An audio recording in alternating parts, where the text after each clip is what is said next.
ఆంధ్రప్రదేశ్లో తెలుగుదేశం సినిమా అయిపోతుందని చంద్రబాబు గారు భయపడుతున్నారు.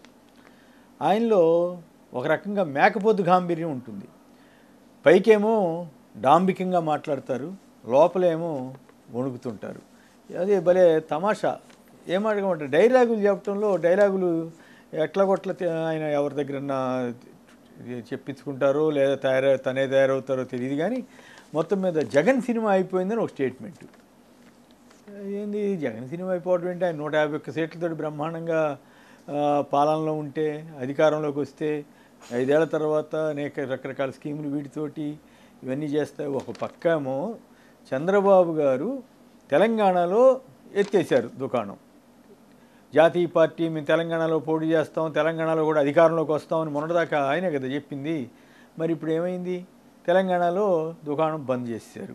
కాంగ్రెస్కి పరోక్ష మద్దతు ఇచ్చామని చెప్పి, సరే దానివల్ల కాంగ్రెస్కి నష్టం జరిగిందా లాభం జరిగిందా అనేది పక్కన పెడితే, తెలంగాణలో తన దుకాణం క్లోజ్ చేసినట్లుగా, పార్టీని కూడా ఆపేసినట్లుగా మనం చూసాం.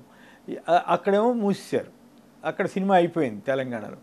అక్కడితో ఆ తర్వాత ఏమైంది? రాజ్యసభలో సినిమా అయిపోయింది. రాజ్యసభలో ఇప్పుడు కొత్తగా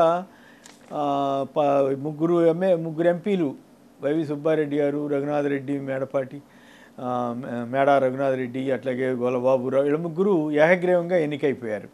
దాంతో 11 రాజ్యసభ సీట్లు వైఎస్ఆర్ కాంగ్రెస్కి వచ్చేసాయి. ఇక ఒక్క సీటు కూడా లేకుండా పోయింది తెలుగుదేశం పార్టీకి. అంటే తెలుగుదేశం అక్కడ కూడా దుకాణం బంద్ చేసుకుంది, అంటే సినిమా అయిపోయింది. మూడోది లోక్సభ చూద్దాం. లోక్సభలో ఫ్లాప్ సినిమా అంటే మొత్తం 25కి గాను 3 గెలిచారు.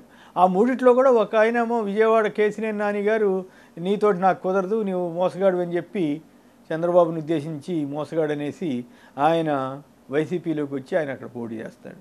రెండో ఆయన గల్లా జయదేవ్ గారు పైకేం మాట్లాడినా చేతులు ఎత్తేసాడు. నేను పోటీ చేయని ఈసారి నా వల్ల కాదని చెప్పి ఆయన చేతులు ఎత్తేసారు. మూడో ఆయన ఒక రామ్మోహన్ నాయుడు మళ్ళీ పోటీ చేస్తుండొచ్చు. ఓకే, అంటే ఏంటి దాని అర్థం?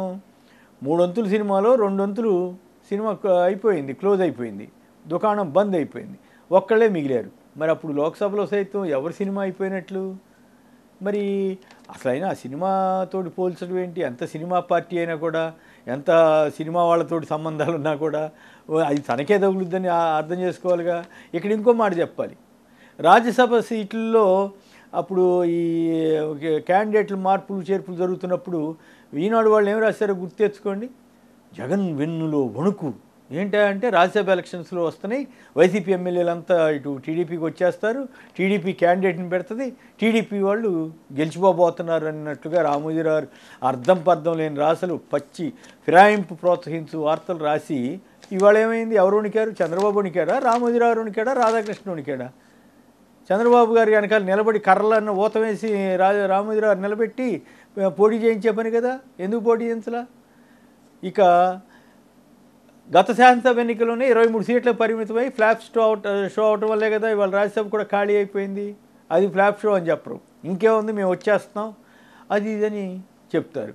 ఇక 2024లో తెలుగుదేశం ఓడిపోతే ఇక దుకాణం పూర్తిగా బంద్. ఇక మొత్తం అటు తెలంగాణలోను ఏపీలోను బంద్ అయిపోద్ది. కాబట్టి సినిమా మొత్తం పని అయిపోద్ది. కాబట్టి ఆయన భయపడి ఈ డైలాగులన్నీ చెప్తూ ఇంకో ప్రజలు బానిసలు అవుతారు. ఏంది ప్రజల్ని పట్టుకుని బానిసలు అవుతారంటూ ఏంది? నేను పవన్ కళ్యాణ్ గారిని మీకు బానిసత్వం చేస్తున్నారు కాబట్టి ప్రజలందరూ కూడా బానిసలు అవ్వాలా? అప్పుడు అట్లాగే రాజధాని అప్పుడు కూడా చీవు నెత్తురుంటే వైసీపీకి వేయొద్దు, వేసారు. ఇప్పుడు ఏమన్నట్లు? అసలు ఏదో పిచ్చి డైలాగులు చెప్పి జనాన్ని మోసం చేయాలనుకుంటే ఆ రోజులు కాదు.